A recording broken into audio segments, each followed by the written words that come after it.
Hello, thank you all for joining us today for ICANN's How to Apply to College webinar. We are going to go ahead and get started since I think we have a lot of people who are registered in here. So, like I said, I'm here with ICANN. ICANN stands for Iowa College Access Network. You can see our mission here on the screen. With this, what ICANN stands for and what we are a nonprofit. What that means to you is that all of our services that we provide are free to you. So all the schools we go to, they're free services as well as anything that you come to us for. We are a free service to you. We offer a variety of services that you can see here on the screen. So anywhere from career exploration to learning how to pay for college, college visits, and just like the webinar we're doing here today. So we cover a variety of areas. And if we aren't able to answer those questions, we will definitely connect you with someone who can. With this, we give you these services not only in our offices, so you can always come into our office, but also we have these services virtually as well. So these virtual appointments are just like how they would be in our offices. But this way we share the screen just like I'm doing today, and we help you along the way. So to schedule an appointment, you can either call in to our number or one of your advisors and schedule an appointment directly with them, or you can go ahead and go to icansucceed.org/APT and schedule an appointment there through our system. Our website is going to look like this. When you go to icansucceed.org, you're going to see this screen here. There may be a couple pop-ups. I definitely recommend signing for that first pop-up. It'll be our e-alerts that'll help you keep your student on track throughout the year. With this, you can see in the middle of the screen is events and presentations. Just like today, we do a variety of webinars. That's where you probably would have registered for this webinar today. There are other webinars there as well, previous and future ones. So you can register for our future ones. And if you missed any of our previous ones, you can watch them recorded there as well. You can see that schedule an appointment is right next to it. So if you click that icon, it'll take you right to our scheduling system. You don't have to you don't have to go to that special link. You can just go to our main website, click schedule an appointment, and you'll be able to do that there. You can either schedule a type of appointment or you can schedule directly with an advisor. So up to you. One other thing I want to point out on our website, at the top, there's a huge toolbar. So if you're here today getting information from me, but you're wanting to go explore some more, definitely go there. That will be a great place. We have so many different tools on our website that you can use for your own research. Today, we are going to talk about a more specific topic out of this booklet. But if you go to icansucceed.org/materials, you can see our Life After High School booklet there. With this booklet, it is going to cover a variety of topics that we usually cover in our career and college planning presentation that's an hour long. But some of these things from today's webinar will be in this as well as for those junior, senior, sophomore, and freshman students that if you're watching this today, you can go and click on our calendars. What these are is going to be a checklist month by month. They will then take you through those tasks and make sure that you're on track for when senior year comes. So definitely go ahead and check those out so that you can stay on top of things. If you do not have any of these materials and you want them in a physical copy, always talk to your counselor as well. They may have them too. So before we get into the actual application process, we're going to talk about before the application. This is going to be this is going to be your career path. So if we have not figured out yet what we want to do, before we start applying to those colleges, we want to maybe do a career assessment. That's going to help us figure out maybe what more of a career field we want to go into. So assessment options you can see here on the screen. If you go to our website under career assessment, you'll see these 3 different ones that your student can utilize. It is going to ask them a variety of questions that then is going to line them up with results to a specific career field. So they will have a cluster and then they can look at different careers within that cluster and see what aligns with them. This is going to be able to tell them the salary, the day in and day out of that position, and what kind of college they need for that, whether it's a 2-year, a 4-year, or more school. Maybe they only need like a certificate. So definitely go ahead and check those out if it's something that you don't know what you want to do yet. After you identify a career pathway, then it's easier to pick a college because we'll know what major we're going to need, how long we're going to need to go to school. And we want to make sure when picking a college that we can ensure that that college has that. Not every college has the exact same majors offered at their school. Another great way, once you have decided what you want to do, is doing those campus visits. You're going to then see the actual school themselves and as well as know the environment and then what they offer, because you're going to be able to talk to that admissions counselor when you go to that campus visit. So again, kind of a little rough timeline before the application process. Make sure you're knowing what kind of career field, or you have a couple that you want to go into. Identify that and then figure out what kind of school that you need for that, what kind of college, how long, what kind of degree. And then that's when we start exploring colleges and doing those campus visits or doing a college fair. So then we can actually learn more about the college and make sure that college is right for us. If you're wanting to figure out how that college is right for you or want more information about it, we have other webinars on it. That's going to be that full hour presentation about career and college planning. That's going to help you figure out what career, as well as how to know what college to go, or how to decide what colleges you're interested in. So again, making sure everything is aligning with what you need when deciding to go to a college.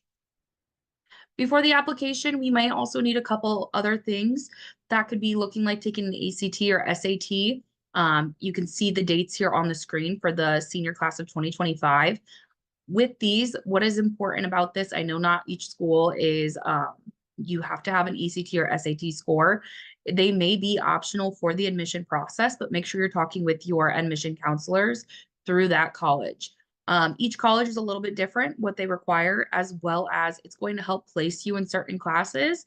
So you don't have to maybe take some beginning tests when you start at the college, as well as ACT may be required or SAT scores may be required for certain scholarships. And if you don't have them, you may not be able to qualify for them. So always talk with your admissions counselor to see what kind of requirements you have. Do you need to put your ACT, SAT on it? Even if you're questioning your score, talk with them. They're going to be honest with you. You would hate to think that you had a bad score, but that score could have gotten you free money towards your college education down the road. So when we actually look at the types of college admissions, there's going to be a variety. We'll have regular admission, rolling admission, open admission, early decision, early action, and deferred admission. We're going to talk about each of these in the upcoming slides. When you're looking at regular admission, this is going to be the most common option for four-year colleges and universities. Students must submit their application by a certain date. So they will have an actual date that you have to have it in by. Applications are reviewed and accepted, and then rejection letters will go out on the same day. So they will review it, they'll look through it, they'll get it back to you in an acceptance or rejection letter. Rolling admission is going to be that common at large, is going to be the most common at those large states, universities, and some private schools in Iowa. This is going to be where they evaluate each application as it comes in. So once they receive it, then they'll review it and then they'll respond within 7 to 10 days. So that, again, that is one that they're going to get it as it comes in, they're going to receive it, they're going to review, and then they'll send it back out. So it's not all at one time, but it's based on when they receive it, they review, and then get it back to you. So each one is based on when they're received.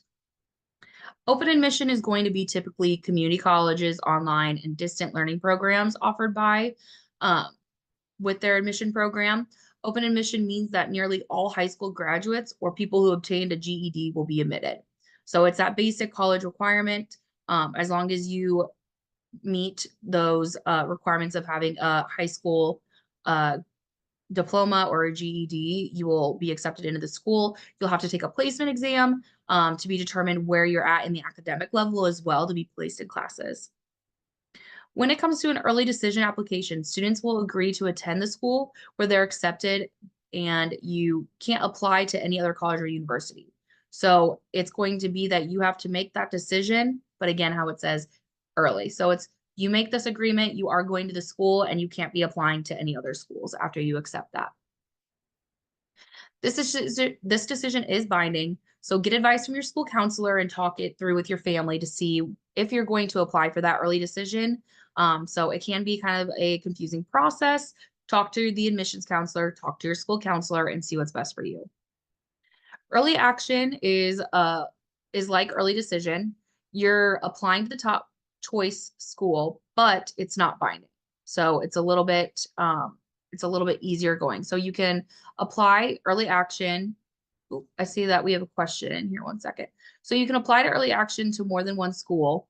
So you're not just restricted. So you can apply to early action to more than one school. You can get accepted to multiple schools and make your decision in spring. After financial aid offers will be presented. Emily is asking, when would early decision be beneficial? So early decision would be beneficial if you know that you're wanting to go to that one school. It depends maybe what they're offering based on it.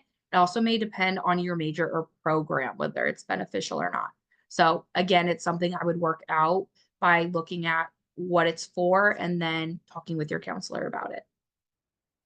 With the early action, like I said, it's comparable to that. It's comparable to early decision, but again, it's not binding. So you're not locked into that one school. You're able to apply with your early action to more than one school, and you can get accepted to multiple schools, and then make your decision once financial aid offers are presented, and you can review it, and you just have to be able to make that decision in spring. Deferred admission, this option means that the student has been accepted but wants to defer their enrollment for a year. So you can be accepted and then you can defer it. So deferring means putting it off for a year. Students taking a gap year should consider this option. So you can apply right in your senior year, get all of this portion of it done.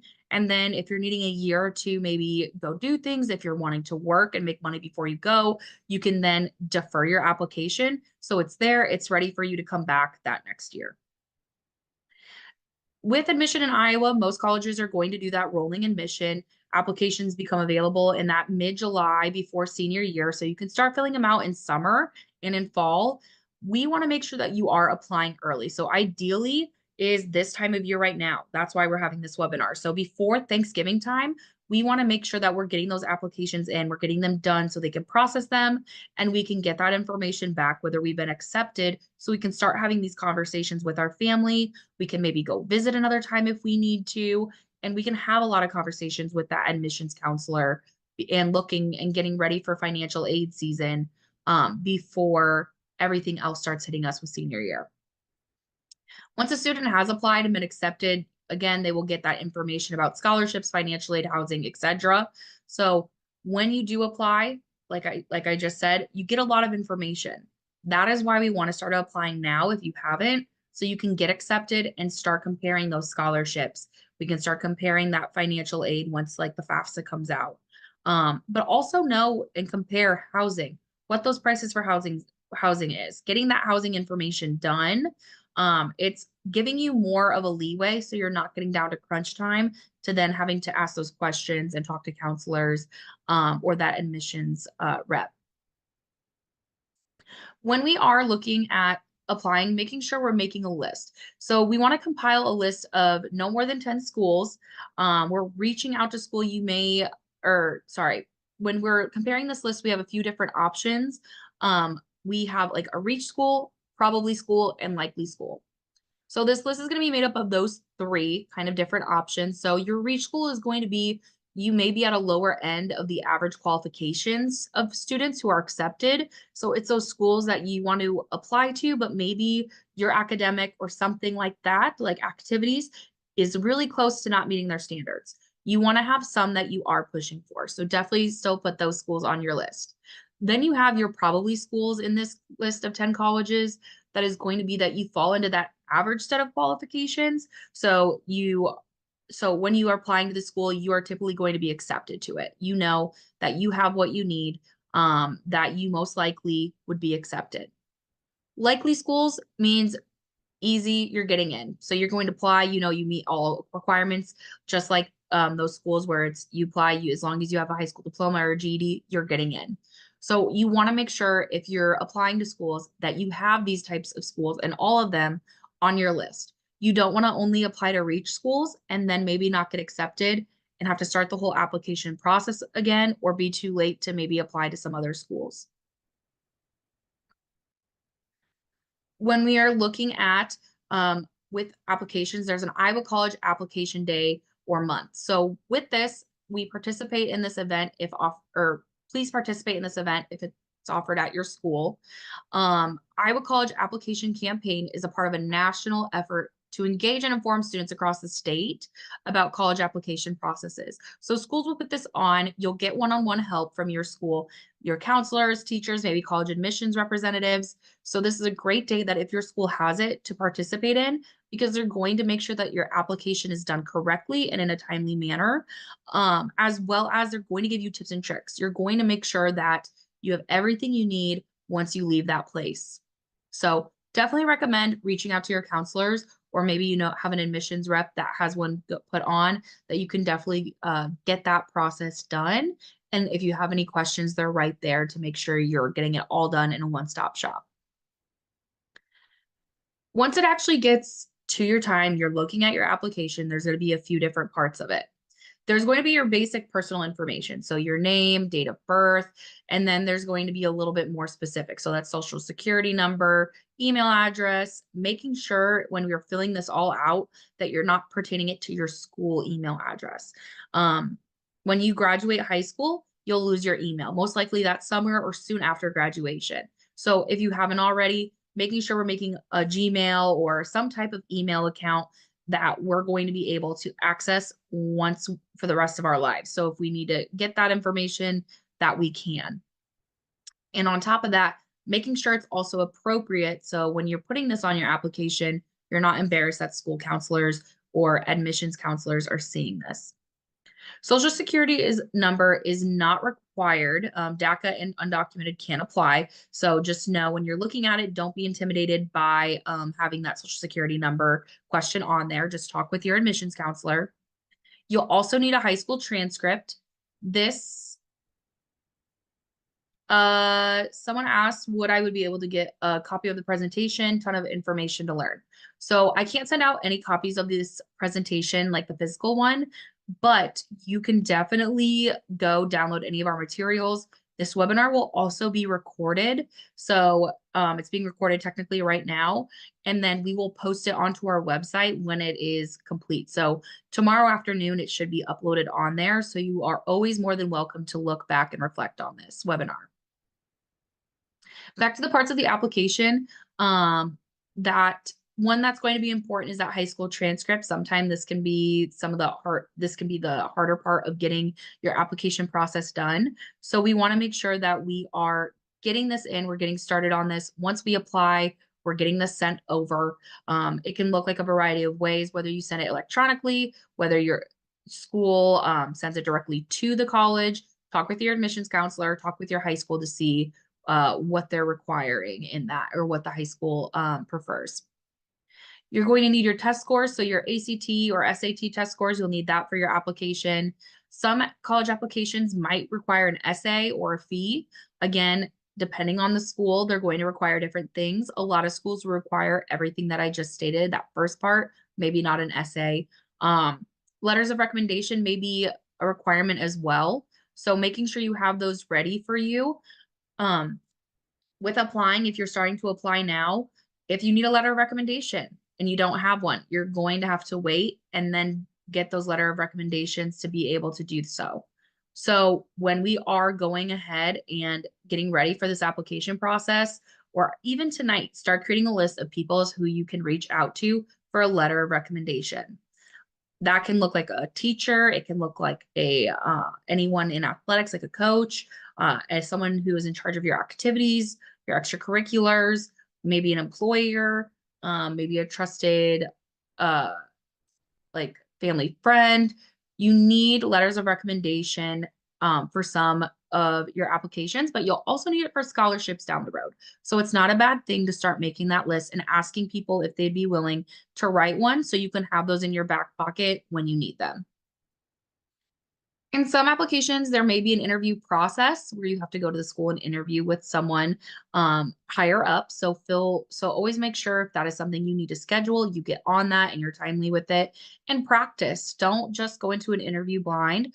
Make sure you are maybe practicing with your parents or a friend or your counselor. Practice some questions, get them, and get used to just speaking and how you need to phrase everything. And then an activities resume, which we'll talk about on the next page. So an activities resume is going to look like this sheet here. Sorry, 1 second. I do have another question. It's asking if a student is taking an ACT next week for a higher score, should we wait for a new score to apply? Can the score be updated later? I would just wait since it's actually I would say it may depend on their requirements and if you can. So talk to that admissions rep and see what they will allow.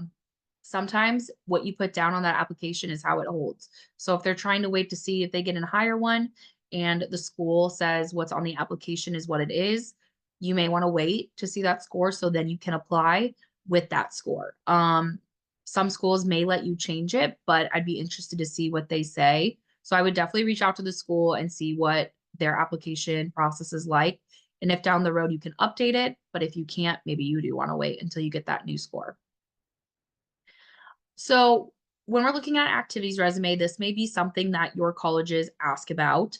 They want to see kind of a portfolio of everything you've done in your high school experience with not only just the academic side. This will also be something that no matter what, I would recommend doing if you haven't started so already. This is going to be asked through a lot of scholarships as well. They're going to want to know these specific things.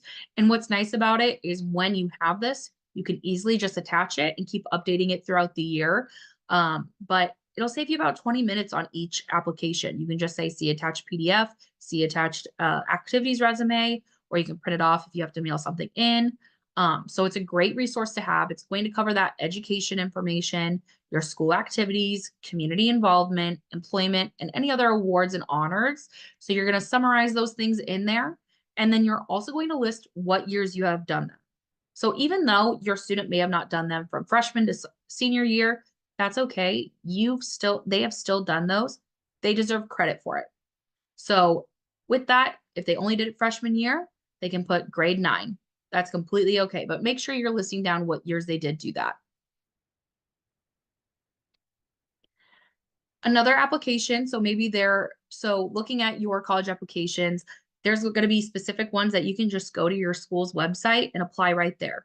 If you only have a few schools, that might be the better thing for you. Just go to their website, do the easy application, and be done with it.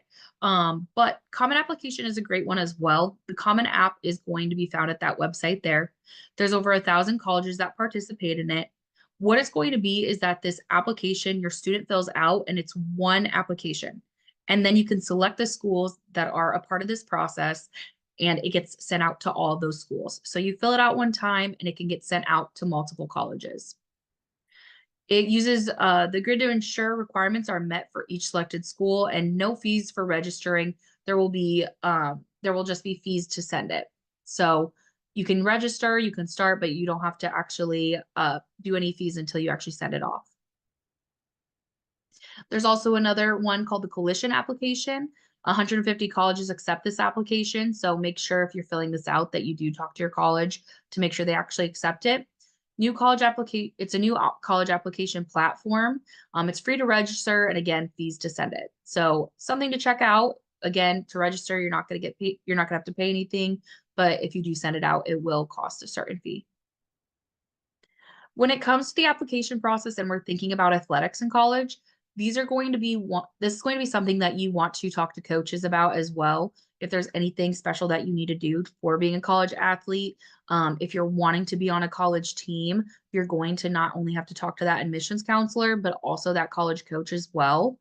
So making sure we're having a good line of communication. And if you want to learn more information about that, you can go to that website there. You'll find it on our website / college athletics or college athletes.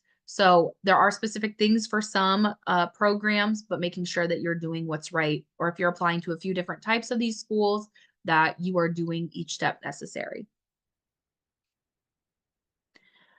When we're applying to schools, something to think about is social media. I know it is a big thing in our world today. We want to make sure we're keeping our social media accounts clean. Delete people you don't know or talk to and follow inappropriate pages or groups. We want to make sure we're looking at our privacy settings. You want to assume that a coach or a admissions rep or anyone can look at your page. or can find anything. Even if you do have it private, yes, but is there a search that they could do and instantly find something on you? So making sure that we are being careful with what we're putting out there, that we're being professional. We have a professional email account, like I said earlier, when we are communicating with these colleges. If a school has your number, they're going to probably call you at some point and leave a voicemail about certain things that you're going to have to be completing, or maybe a college coach will call you. If you haven't created your voicemail since middle school when you maybe got a phone, looking at that, reviewing it, and making sure it sounds professional as well. Um, the worst thing you could do is have a college coach call you and you haven't communicated with them yet, and they get your voicemail and it's inappropriate, or it's just unprofessional. Maybe they won't be as interested anymore. So we want to make sure we're just keeping it appropriate and that we're checking these things often.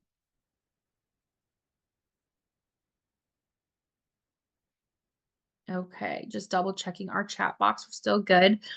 So what's next? The big question. Just put a lot out there. I gave you a lot of information. So what's next is going to be keep pushing through your senior year, or keep pushing through whichever years you have left. We want to make sure we're staying on top of those grades, that GPA. That's going to get you academic scholarships when going to college and applying. What those are is you literally apply, you have a great GPA, and you meet the class requirements, and you get a scholarship. So we want to make sure we're working hard and sticking through with that.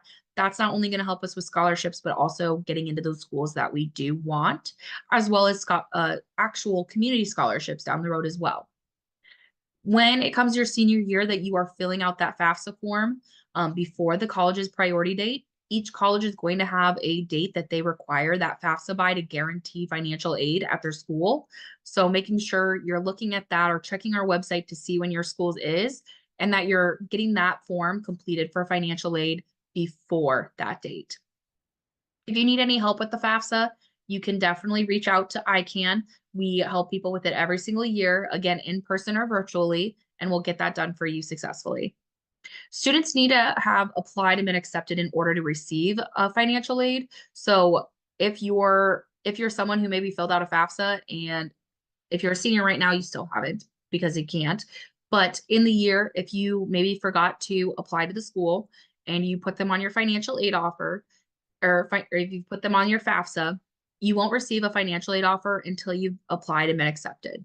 So a lot of schools get a lot of different students interested within their programs, but until they've actually been accepted to the school, they're not going to create that financial aid offer, because there's so many people interested in those schools that they want to make sure you've actually been accepted and can attend that school. Start looking for and asking about institutional scholarships. So it's a great time of year. You're not only applying, but you're probably talking about with the admissions counselor. Talk about those scholarships that they may have. Maybe they only have an academic one, but are there any others that you can look at in applying to? It never hurts to ask. They may not have any, or they may have a few, or they may have a couple down the road within your program. So definitely ask them and communicate with them.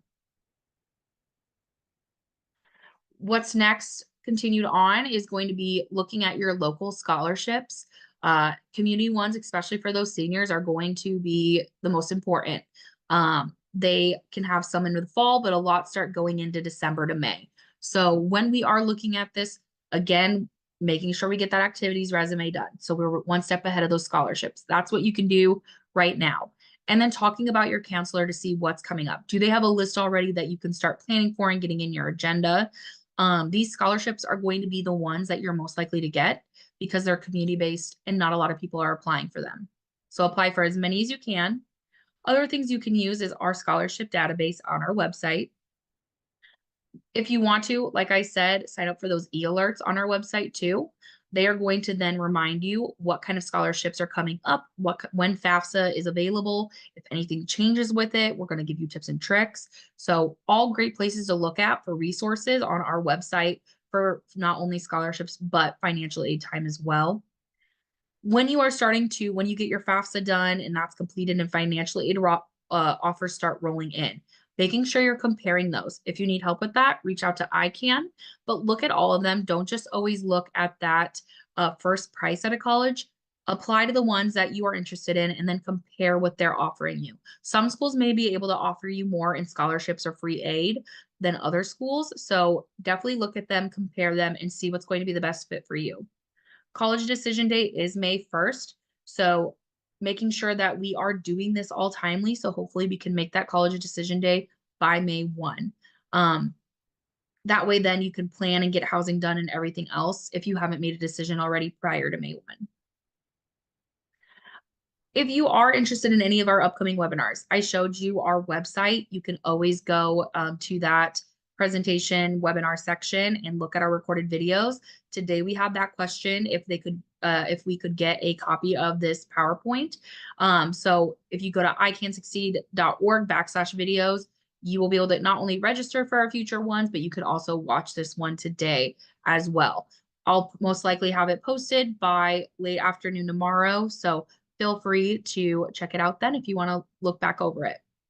If you're looking for places for help, again, we talked about a lot today. So if you want to talk to me again about it, feel free to contact ICANN or schedule an appointment with anyone in our office. We can assist you, not only for resources like this, but when FAFSA time comes, when looking through financial aid offers, we help with that as well.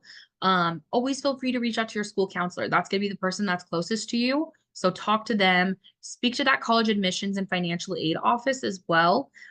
If you are looking at specific schools and you have questions about the specific things at the school, talk to them. They're going to know the best route about it. They're going to know your exact answers on it. So that college admissions rep is going to be that person who holds your hand from application or before to the day that you walk onto school, to the way that day that your student walks onto that campus. So make sure you are in contact and your student is really communicating with them and always looking out for their emails. Because I promise if they know about you, they are emailing you a lot. If you need any other assistance, again, reach out to us. We do have, if you need help with Spanish, or if you need an appointment in Spanish, we do have that available. We have presentations in Spanish available as well. And again, if you call me from 1 to 100 times a year, email me, have a million appointments. It's all a free service to you. Lastly, we are on a variety of social medias, so feel free to go to any of these and follow us if you want to keep up to date and stay on top of everything that's coming up for your student. We will continue to post about this financial aid season, as well as anything that we are doing in the community. We have tip of the week videos. We have those grade level alerts. And if we have any events in your area or like a college fair, we will post that on our social media as well. So thank you again for coming today. I'm so glad that you guys were able to attend. If you have any questions, I will stick around for the next few minutes to see if anyone puts anything in the chat. But besides that, thank you again for joining us today. And this concludes our webinar.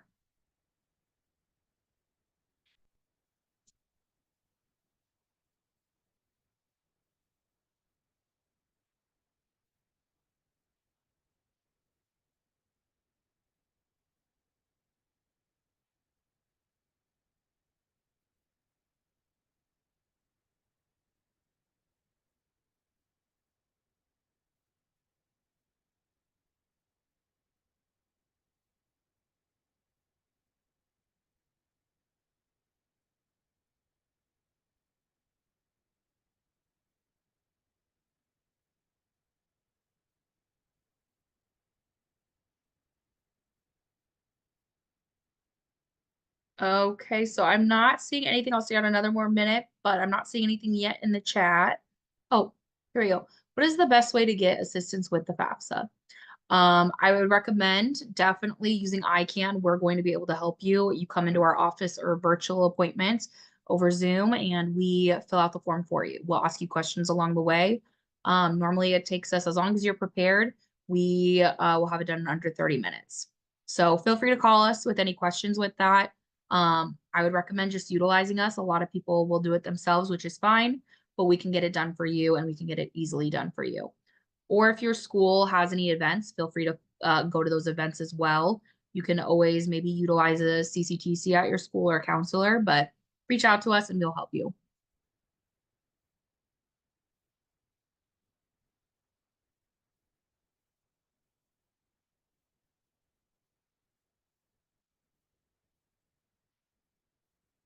Okay, well, I think I'm going to sign off. If you guys think of anything after, feel free to email our ICANN or go to our ICANN page and We have our email there or our phone number, so you can always reach out to us that way. Everyone have a great rest of your night.